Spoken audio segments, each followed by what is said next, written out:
Clamshell exercise. We're going to try to discuss that today, and it's also my attempt to be the most authentic I can about how to perform the exercise or why you might perform the exercise.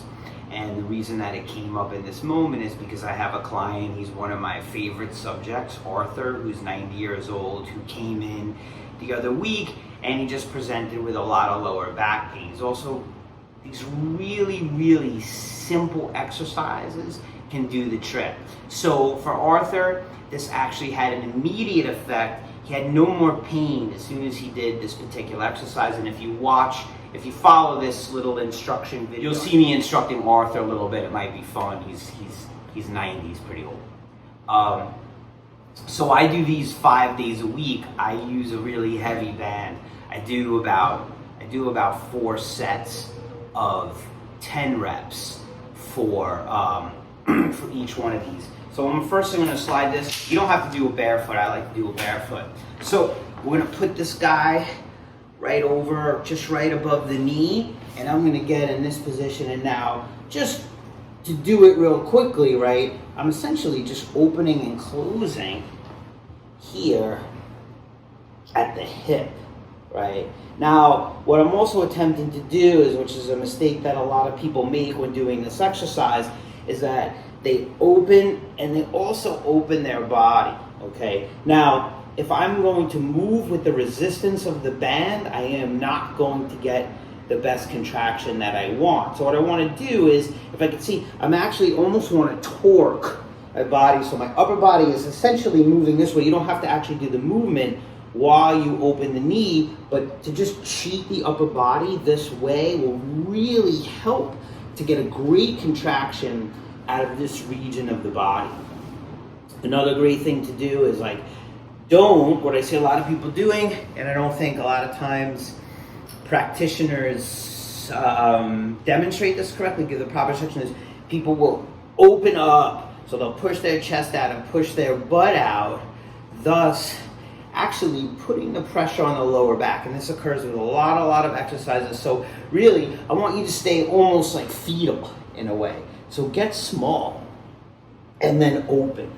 Like, see how I'm kind of small and getting open. I'm almost in a crunch position. So this way too, you can connect to the core musculature. And when you're able to do that, you're able to connect to everything else. Keep the hips also, don't push the butt out, stay neutralized, open up to the widest position possible while maintaining that body position. You should be able to get a really good contraction. Now, it doesn't necessarily matter like how many you do at first, or you do want to set up a framework for yourself regarding the exercise. So even if you do 5 reps at a manageable weight, you want to go to a point where you really feel like you probably can't do another one with really good form. So now, this may or may not help your situation regarding pain. However, it's a stepping stone ultimately to discover what might help you with a super simple exercise, the really low chance of getting injured on an exercise like this.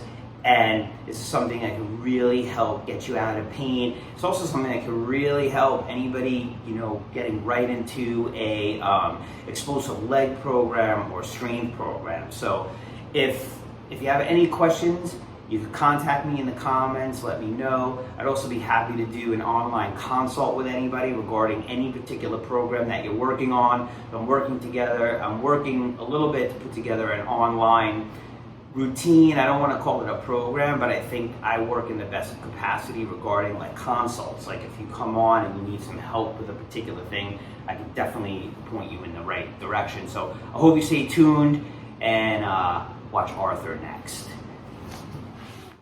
That's right. So you stay really small.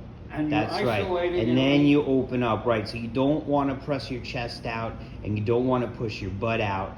You want to keep that upper body kind of contracted. Yes.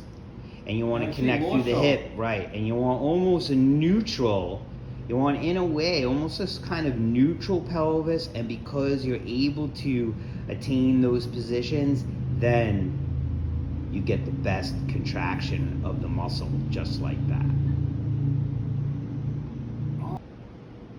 That's right. So also, as you lean on your right hand a little bit, you're almost creating a torquing motion with your body that's also assisting and helping to get the best contraction out of that glute. Yeah, that's very good. Tighter. Is it? Yeah. That's good.